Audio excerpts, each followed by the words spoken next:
Et nous voici pour une nouvelle présentation. Cette fois-ci, nous allons parler du HCUC, le Narrative Gundam CPAC. Alors, avant d'aller un petit peu plus loin, il va peut-être y avoir un petit peu de spoil sur le film Gundam Narrative, donc l'OAV qui se situe après les événements de Gundam Unicorn. Donc je dirais au moment où ça peut devenir un petit peu, où ça peut spoiler éventuellement. Dans le cas contraire, il n'y a rien, c'est assez soft, ou rien de bien, comment dirais-je, rien de ce qui pourrait éventuellement apparaître dans la petite preview de 23 minutes ou de 24 minutes que vous pouvez retrouver sur le channel officiel. Donc avant de commencer, par défaut, comme j'ai dit, ça c'est la version CPAC.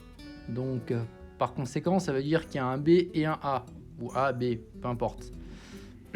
Donc là, je vais vous mettre quelques petites images d'à quoi ressemble le A-Pack et le B-Pack. Et sachez toutefois que le C-Pack n'est pas compatible avec l'équipement du B et n'est pas compatible avec l'équipement du A. Donc si vous voulez juste avoir le Gundam Narrative, sachez que la seule façon de l'avoir c'est avec le C-Pack, mais il n'est pas compatible avec les deux équipements. Sachant que les équipements du B-Pack, il n'y a que l'équipement qui est fourni, le Narrative n'est pas fourni, et cet équipement était uniquement compatible avec le kit fourni dans le A-Pack, donc c'est-à-dire le Mobile Armor, les Psycho machin et stuff. Donc ça veut dire que vous devez impérativement avoir le A-Pack si vous voulez utiliser le B-Pack. Ça ne fonctionne pas avec le C-Pack. Ça fait beaucoup de packs effectivement. Je tiens quand même à préciser ça parce que je sais qu'il y avait eu, j'avais cru voir des gens qui avaient acheté le B-Pack et ensuite avaient acheté le C-Pack en pensant que c'était compatible. Et en fait, non, car en fait, c'est des équipements qui vont se mettre au niveau des jambes et des épaules, il me semble. Vous verrez sur l'image. Et que malheureusement, dû les éléments des Psycho Frames font que certaines connectiques n'existent plus. Il y a des restes du A-Pack dans la boîte, mais pas assez de pièces qui vous permettent entre guillemets de le passer entièrement à pack. Ça, je sais que c'est un peu chenille, je vous ai probablement déjà perdu avec ces histoires de A-Pack, B-Pack, C-Pack. Mais voilà, c'est au cas où, si vous envisagez de prendre le Gundam Narrative, sachez que vous avez deux packs qui sont fournis avec le kit, donc le C et le A, et vous avez le B où il y a uniquement l'équipement. Mais celui-ci, il y a peu de chances que vous le procuriez car c'est un premium et qu'il coûte presque aussi cher que le C-Pack et vous n'avez pas le Gundam. Voilà. Donc voilà. Ça fera, voilà, c'est une introduction qui n'a peut-être que trop duré. Mais elle n'est pas malheureusement pas finie car à partir de là, il va peut-être y avoir un peu de spoil. Donc je mettrai le timing dans la description à quel moment vous pouvez regarder sans vous soyez spoilé. Donc ça commence maintenant. Donc le C-Pack, quant à lui, justement, pour ceux qui ont déjà vu la série ou les OAV Gundam Unicorn, doivent se dire que ça ressemble quand même beaucoup au Gundam Unicorn, surtout au niveau de comment sont positionnés certains éléments du Psycho Frame.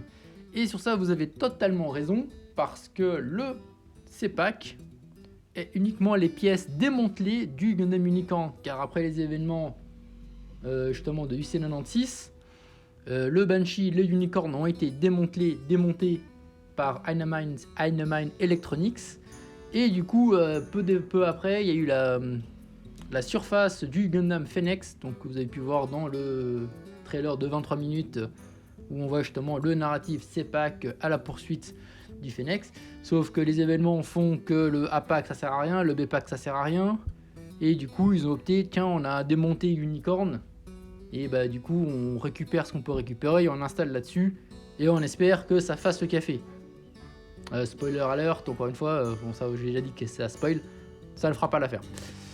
Donc voilà, ça c'était pour l'introduction qui était déjà trop longue à mon goût, mais je pense que c'était quand même bien de spécifier cela avant d'aller plus loin, sachant que le design est un peu particulier.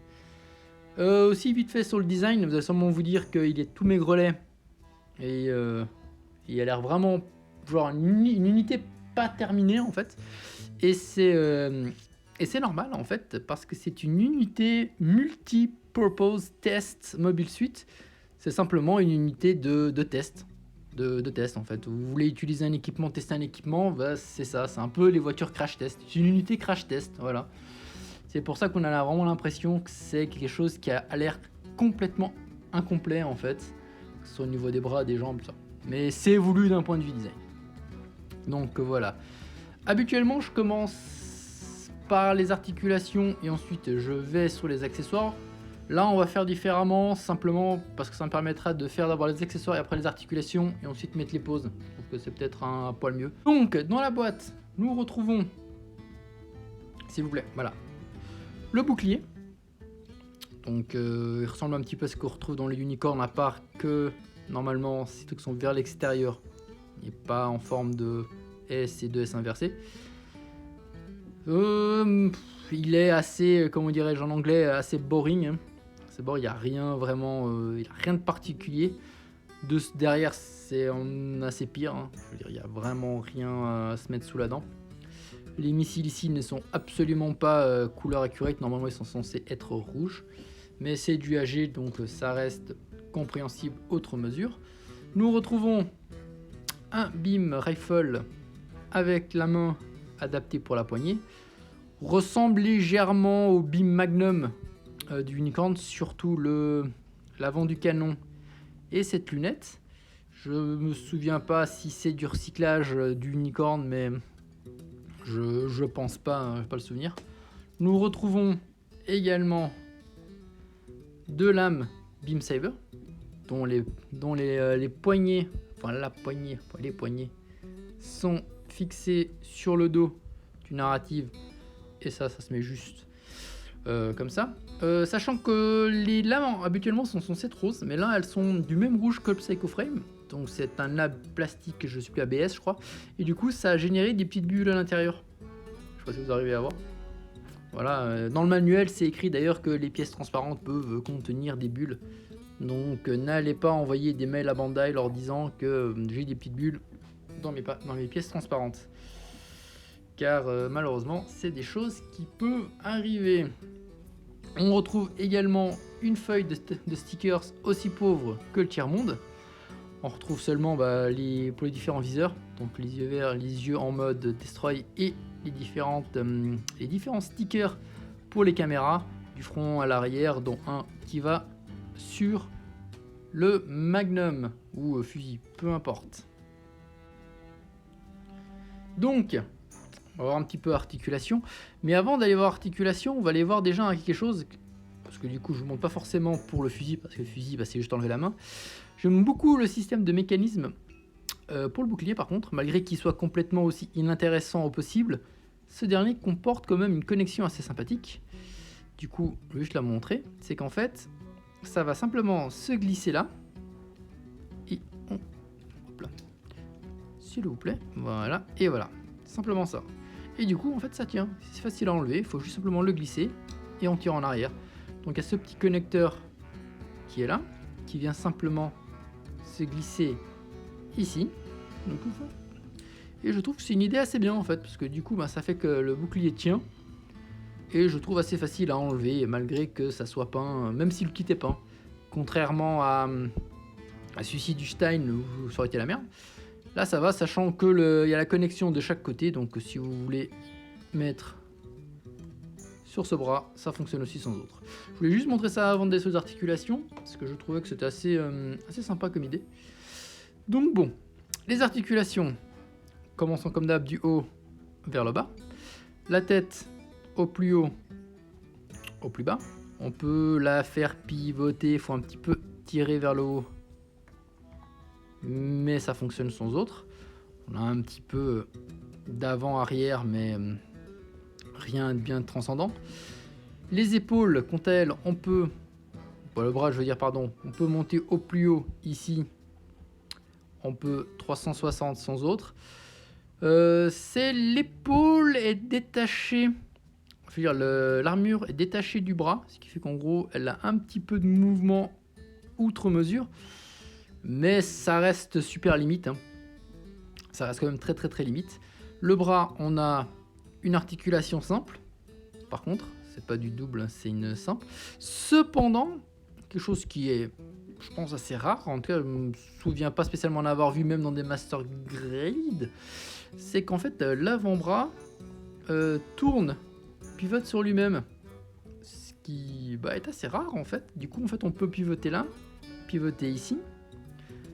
Et du coup comme j'ai dit, ce qui est très pratique d'ailleurs pour le bouclier, parce que du coup on peut clairement avoir le bouclier posé comme ça, orienter la main et le bras comme on veut en fait. Du coup on peut avoir le bouclier pivoté comme ça ou comme ça, tout en ayant le biceps toujours planté dans la même direction. Je trouve vraiment que c'est vraiment bien. J'aurais voulu voir ce genre de choses un peu plus souvent, mais bon, de mémoire, me semble que j'ai vu ça que sur le narrative. Peut-être que sur d'autres kits il y a, mais j'ai pas le souvenir. Quelque chose en plus qui a été rajouté sur ce kit, c'est le petit mécanisme où on tire les côtés, voilà, et on peut pousser vers l'avant. Alors ça nous donne un petit peu de mouvement en plus pour les bras à l'avant. Après, c'est tellement minime que ouais, il y a beaucoup de kits qui incorporent ce genre de choses en ce moment, mais souvent pas spécialement utilisé, car une fois que c'est peint, vous n'allez pas forcément vous emmerder à chaque fois faire ça pour...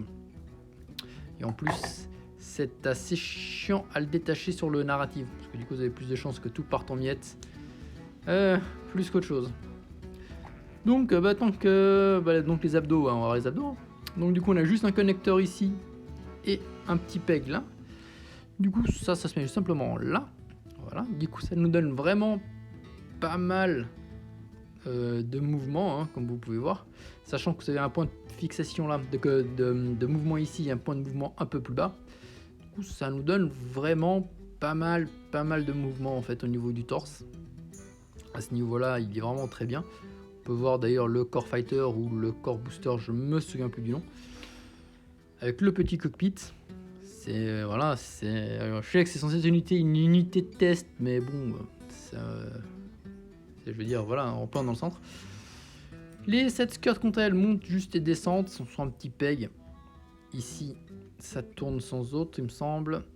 Non, ça ne tourne pas, je me semblait que ça tournait, c'est juste que ça monte et ça descend, voilà, c'est tout. Les frontales, quant à elles montent, elles descendent. Normalement, c'est comme d'hab, c'est une seule unique pièce. Vous pouvez les couper. Là, on voit clairement qu'il manque une pièce ici. Elles ne sont pas perdues, du moins, je ne l'espère pas. Elles sont à côté. C'est simplement des petites pièces comme ceci encore, pour le Psycho Frame. C'est juste qu'elles tiennent très mal, en fait. C'est des pièces qui tiennent très mal. Donc... ça se casse la gueule assez facilement. Bon là comme par hasard elle tombe pas, mais bon, voilà. Donc faites quand même attention à pas les perdre. À l'arrière, back skirt, qui a rien qui bouge, hein. C'est un bloc solide. Sabre, les sabres pareil, le backpack qui a rien qui bouge à part le fait d'enlever les beam sabers, mais rien d'autre. Les jambes, par contre les jambes il y a pas mal d'articulations. Déjà il me semble que c'est les kits qui ont ce double petit en fait au bas de chaque côté. Les jambes montent au plus haut ici, à l'arrière pas beaucoup parce que du coup il y a le back skirt. On a une très jolie double articulation à la jambe. On peut voir vraiment que le pli est vraiment très cool. Il y a pas mal de petits détails aussi, il est assez bien détaillé, pas de ouf mais vraiment très cool. Après on le voit pas spécialement, parce qu'on a tous les Psycho Frames ont pas mal de petits reliefs, pas mal de petits éléments, mais vu que c'est transparent, ça passe complètement à travers, ça se voit pas spécialement, c'est assez dommage. À l'arrière, petite palette qui bouge, la petite palette en bas aussi qui bouge. Pour les jambes, enfin pour les chevilles, les pattes, on a juste un petit peu de mouvement de haut en bas ici. Rien d'extraordinaire, le pied comme d'hab c'est un ball joint, enfin plus de rotule, ball socket, rien de plus simple. Et c'est à peu près tout en fait, hein. C'est à peu près tout pour les articulations. C'est un kit c'est un kit très basique. J'ai pas d'autre mot, c'est très basique en kit en fait. Alors, c'est un kit qui est lui très basique, mais qui quand même vous permet de faire à peu près toutes les poses que vous souhaitez. Vous pouvez voir déjà ici posé sur l'action base une petite pose assez standard. On retrouve dans les manuels. Il se pose très bien. C'est ça le truc, c'est qu'il est très basique, mais il se pose très bien. Et c'est un peu ça aussi des fois ce qui me manque, c'est qu'on a des kits qui sont très basiques mais qui se posent pas, ou des kits qui sont très articulés mais qui ont rien en fait. Donc là je trouve que En plus, c'est un kit qui coûte absolument pas cher, si je retrouve la boîte. Et c'est les nouvelles boîtes, ce qui fait que du coup, il n'y a plus les prix indiqués dessus, ce qui est un petit peu embêtant. Mais de tête, il est 15 $ à peine. C'est pas ouf hein, comme prix. Hein. Donc voilà, franchement, est-ce que c'est un kit qu'il faudrait un petit peu acheter? Oui, franchement, c'est un kit qui se monte très facilement. Comme je dis, c'est un kit qui est très basique. Je crois qu'il m'a fallu même pas une après-midi pour le faire, tellement c'était simple en fait. Mais voilà, en fait, on peut vraiment s'amuser avec. Après, on peut voir que son côté, il est un petit peu petit. Vous avez vu à côté de petite vidéo que j'avais fait pour dire qu'il manquait des vidéos, à côté du Stein, il le dépasse quand même de une à deux petites têtes. Donc ouais, c'est un AG, franchement, c'est un AG. Il y a tout ce qui devrait avoir sur un AG, c'est-à-dire de l'articulation, de la mobilité, du détail. Seul point négatif pour moi, on pourrait dire, c'est vraiment le côté accessoire qui est assez pauvre. Mais en fait, ça va. Ça va, c'est le layout standard. 2 beams, un shield, un flingue. Voilà. Et ça fait le café. Donc voilà, cette vidéo sera un peu plus courte que les autres parce que finalement il n'y a pas eu d'unboxing, il n'y a rien eu parce qu'il n'y avait rien vraiment d'intéressant en fait à parler dedans en fait, dans la boîte. Je vous dis, c'est super basique, il n'y a pas de recyclage. C'est un kit qui était sorti cette année, il me semble en début d'année, 2019 donc. Donc il y a quelques restes, comme j'avais dit, du narratif APAC, mais rien qui vous permette en fait de faire quoi que ce soit. On retrouvera notamment juste des pièces pour les jambes et quelques-unes pour les épaules, mais rien qui vous permettait de refaire le narratif standard. Donc voilà, à moins vraiment que vous optiez pour avoir les 2 plus un troisième pour le B-Pack, comptez-vous soit de celui-ci, soit du A. Je vous dis, il y a les photos au début de vidéo pour le A-Pack. Vous allez voir, le truc est quand même assez énorme. Donc voilà, j'espère que cette petite présentation vous aura plu. N'oubliez pas de vous abonner et de liker. Et je vous dis à bientôt pour une prochaine présentation. À bientôt!